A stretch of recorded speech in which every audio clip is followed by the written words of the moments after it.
Beberapa hal sudah kita bahas daripada hal-hal yang membatalkan puasa, maka malam ini berikutnya yaitu al-mufattir sadis usul ain min manfat maftuh ilal jawf. Yang membatalkan puasa adalah salah satunya wusulu ain min manfat maftuh ilal jawf. Sampainya satu ain, satu benda, ya, sampainya satu benda melalui manfat maftuh, melalui lubang atau 5 lubang yang ada di tubuh kita ini, maka hal tersebut akan membatalkan daripada puasa. Jadi di antara hal yang membatalkan puasa tadi, sampainya satu benda melalui 5 lubang yang ada di tubuh kita. Apa 5 lubang tersebut? Pertama adalah, di antara 5 lubang tadi adalah misalkan mulut, 1. Kedua, hidung. Ketiga, telinga. Keempat, kemaluan depan. Kelima, kemaluan belakang. Kalau sampai sesuatu melalui 5 lubang ini, sampai, karena 5 lubang ini nanti dia punya saluran, yang saluran itu nanti ke jauf. Jauf itu di perut kita ini. 5 lubang, mulut, hidung, telinga, kemaluan kita itu semua sampainya nanti bersumber ya, di perut kita. Maka kalau sampai satu benda tadi melalui 5 lubang itu ke perut kita, maka puasa kita batal. Jadi yang batal itu bukan cuma makan saja, ya, termasuk makan, karena makan itu sampai melalui salah satu 5 lubang dari mulut kan, masuk, batal puasa. Nah, jadi lebih umum daripada makan adalah benda apapun yang masuk melalui daripada 5 lubang tadi maka membatalkan daripada puasa. Jadi harus berupa benda. Kalau tidak berupa benda maka tidak batal. Contoh apa? Angin, kata ulama. Ya, pas bulan puasa siang-siang kipas angin dinyalakannya, ngangak mulutnya biar masuk kembung perutnya. Nggak lama masuk angin tuh, ya, batal puasanya. Masuk tuh angin tuh dari mulutnya misalkan, batal nggak puasa? Nggak batal, karena tidak berupa benda. Tidak berupa benda. Jadi harus berupa benda yang terlihat. Kalau angin itu kan nggak kelihatan. Apapun, makanankah, minumankah, ya, maka segala-galanya tadi termasuk obat akan membatalkan daripada puasa. Ya, tetapi tentunya hal ini akan membatalkan daripada puasa kalau dia lakukan secara sengaja. Beda hal kalau tidak sengaja. Nanti tergantung situasi dan kondisinya. Walaupun tidak sengaja, kadang ada hal-hal yang masuk tidak sengaja bisa batal. Tergantung nanti. Jadi tidak selalu, oh kalau tidak sengaja tidak batal, tidak. Ada hal-hal yang kadang-kadang tidak sengaja tapi bisa juga membatalkan daripada puasa. Sekarang saya mau jelaskan ada beberapa batasan yang membatalkan puasa. 5 lubang ini kan ada batasan semua, mulut, telinga, hidung, telinga, kemaluan depan dan belakang. Sebatas apa kalau katakanlah makanan atau apapun itu ya, sebatas apa benda masuk itu baru batal puasa. Contoh di mulut, kita masukin makanan di mulut, ya, batu es, karena saking hausnya taruhnya batu es di mulut aja tapi nggak ditelan. Kata ulama puasa itu batal kalau benda itu sudah melewati daripada kerongkongan, makhraj daripada huruf ha, ya, melewati daripada kerongkongan, maka barulah batal puasa. Tapi kalau sekedar di mulut saja tidak batal. Cuman jangan dipraktekin. Jangan siang-siang batu es taruh, es krim taruhnya di sini. Loh, tidak puasa, tidak Habib, cuman taruh di sini aja. Kata Habib kan tidak batal ya, jangan dipraktekin. Ini kan kita bicara hukum ya. Sampai kerongkongan sini. Artinya kalau masih di mulut tidak batal. Batasannya kalau sudah melewati kerongkongan baru batal. Itu di mulut. Hidung ini kata ulama batal kalau sudah melewati haisyum. Haisyum tuh di sini nih, bagian atas ini kalau kemasukan air agak nyut, tidak enak gitu ya. Nah, itu haisyum namanya, di atas ini dia adanya. Tidak tahu kalau bahasa Indonesianya kurang paham saya. bahasa Arabnya haisyum, di bagian atas sini ada lubang itu, nanti lubang itu kan nanti apa namanya, nyambung ke mulut, itu bisa nyambung ke mulut dan ke perut dan seterusnya. Jadi ketika benda itu masuk melewati daripada haisyum itu baru batal. Sehingga kalau tidak sampai tidak batal. Jelas? Saya mau tanya biar paham apa enggak. Kalau orang ngupil bulan Ramadan batal nggak? Siang-siang ngupil dia bulan puasa batal nggak? Batal nggak? Kenapa? Nggak sampai kan? Nah, dia ngupil, nggak sampai ke atas. Ya. Nah, jadi pertanyaan kemarin tuh kalau swab kan nggak ada lagi sudah sekarang kan ya? Kan kemarin sering tanya orang kalau swab kayak apa ya? Tergantung orang di swab tuh sampai ke atas apa enggak? Aslinya tuh sampai di atas batal puasa karena sakit kan sampai ke atas haisyumnya itu. Kecuali kalau dia dimasukin kapas cuma sini-sini aja enggak apa-apa, enggak batal. Tapi kalau sampai ke atas-atas maka membatalkan puasa. Itu hidung. Telinga sekarang. Batasan masuk benda ke telinga sehingga dikategorikan puasa kita batal.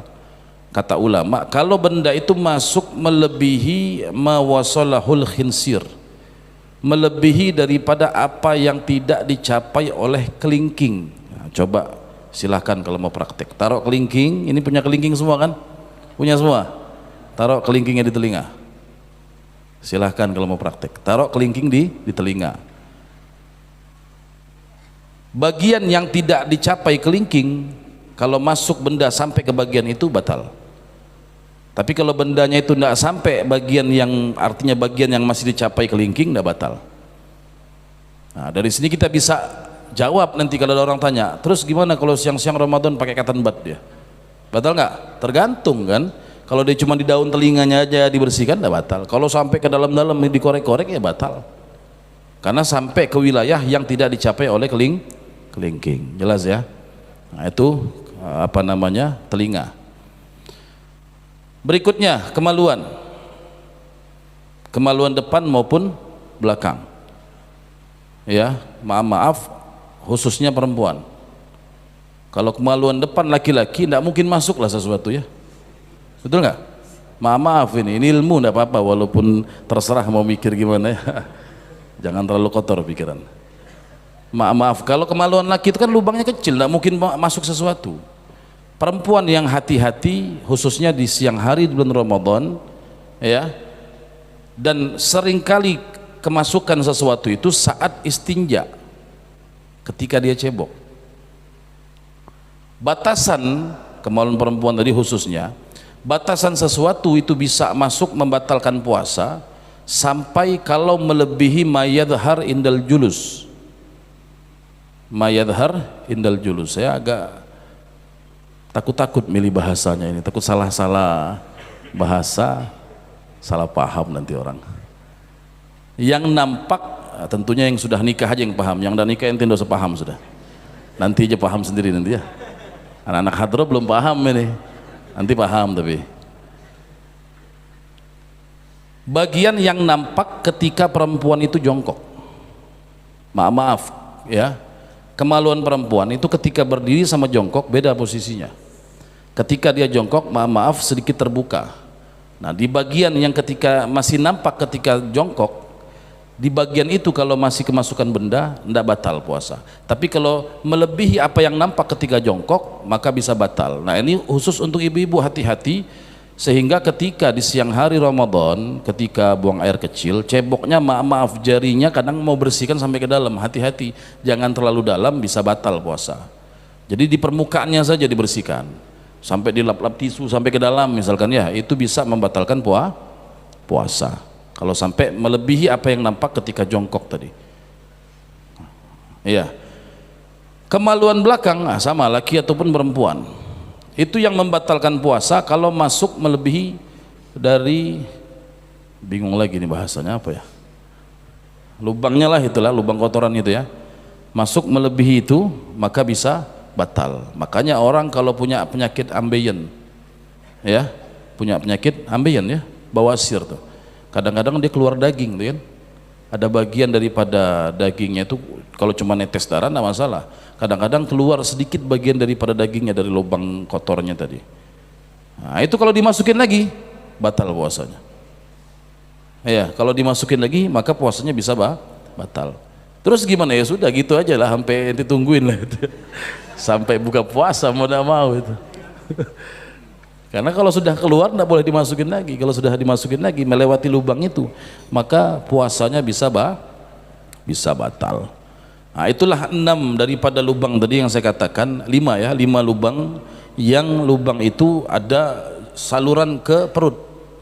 Sehingga kalau kemasukan benda dari 5 lubang itu puasa bisa batal. Dan yang nanti perbedaan pendapat para ulama, mata ini ada ndak saluran yang ke perut? Kalau mulut jelas kan ada lubangnya, telinga ada lubangnya, ya hidung kemaluan. Kalau mata kayak apa? Coba kalau pas kita misalkan mandi berenang di laut kah di kolam, kadang-kadang kan air bisa masuk mata, pedis terasa kan mata itu. Nah, ulama beda pendapat apakah mata termasuk manfat maftuh, lubang yang ada saluran ke perut atau tidak. Sebagian mengatakan ada, sebagian mengatakan tidak. Sehingga menurut pendapat yang mengatakan mata termasuk manfat maftuh, kalau kemasukan air dari mata bisa batal. Ada pendapat yang mengatakan mata bukan bagian manfat maftuh, bukan bagian lubang yang ada saluran ke perut, maka tidak batal. Jelas ya?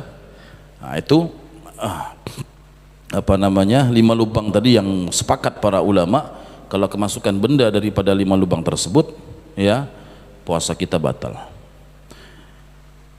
Hukmul ibrah, lalu lantas bagaimana hukum dengan suntik siang hari di bulan Ramadan kita suntik?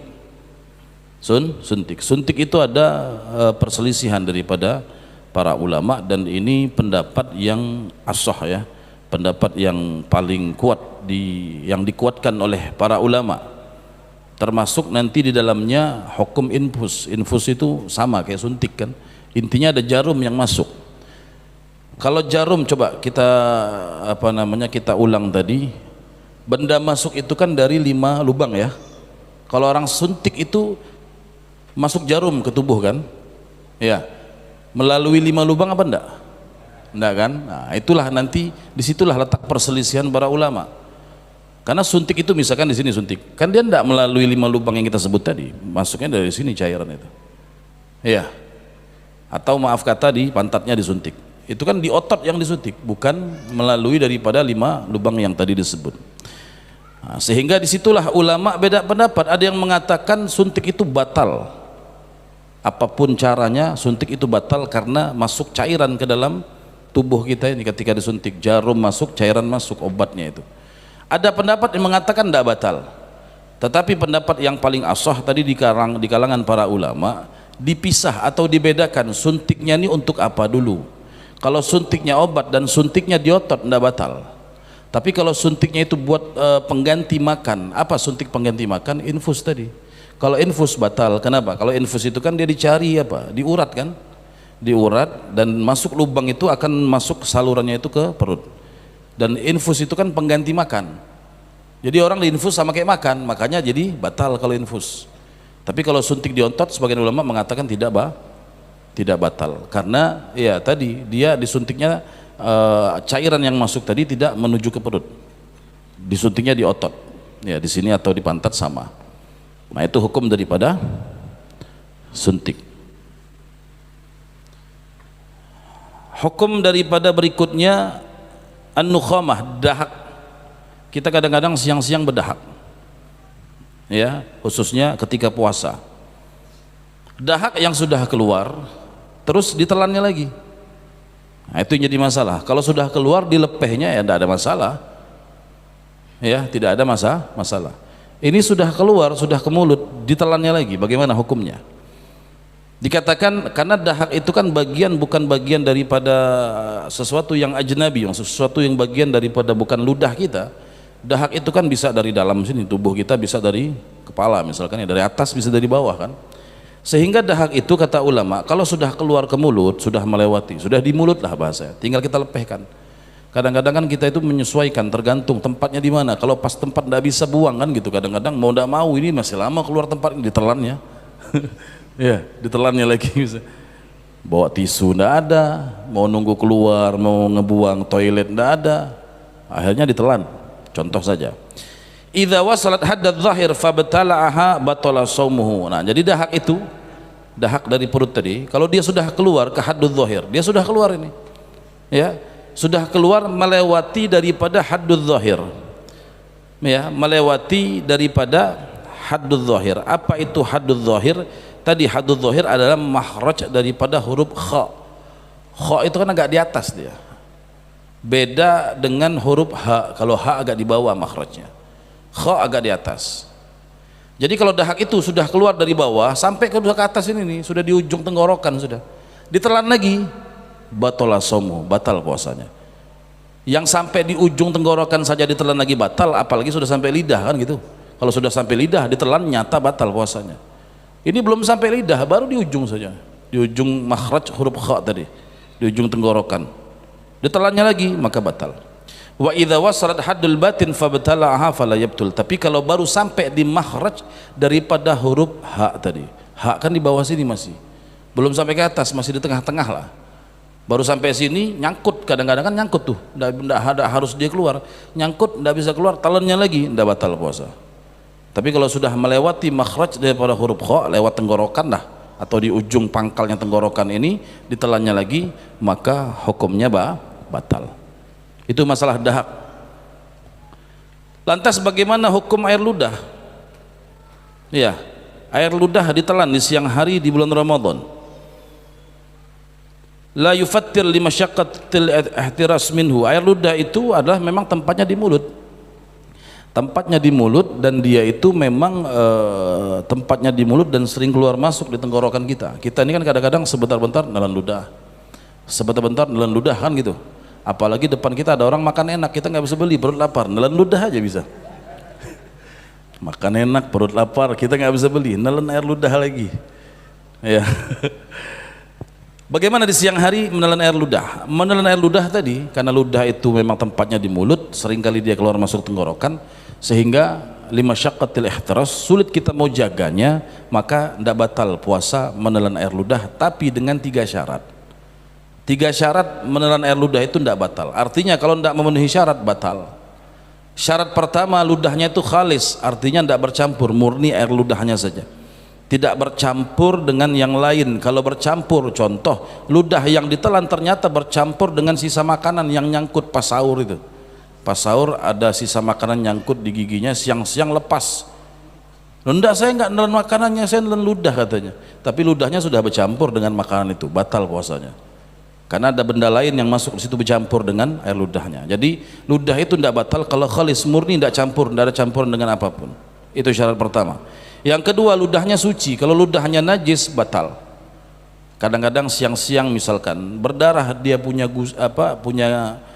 gigi, ya, giginya berdarah, gusinya berdarah, campur dengan ludah, ditelan, batal puasanya karena ludahnya najis. Ketiga syaratnya, ayyakuna min ma'dinihi, ludah yang ditelan itu tidak batal kalau ludah itu masih di mulut.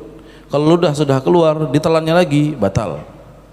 Ya, ma'din itu tempat ludah tuh, tempat tinggalnya ludah itu kata ulama dalam mulut, batasnya bibir sini. Kalau dia sudah lewat merahnya bibir, ya tidak mungkin dilu keluarkan,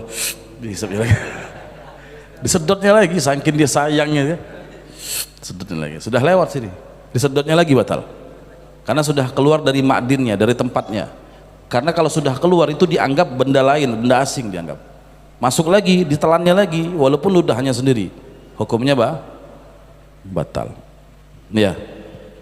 Nah, jadi itu 3 syarat daripada menelan air ludah. 3 syarat itu: suci, tidak bercampur dengan yang lain, yang kedua ludah itu di tempatnya. Jadi kalau tidak memenuhi syarat ini, maka hukum menelan air ludah bisa membatalkan daripada puasa. Sampai di sini, kalau ada yang mau bertanya, dipersilahkan.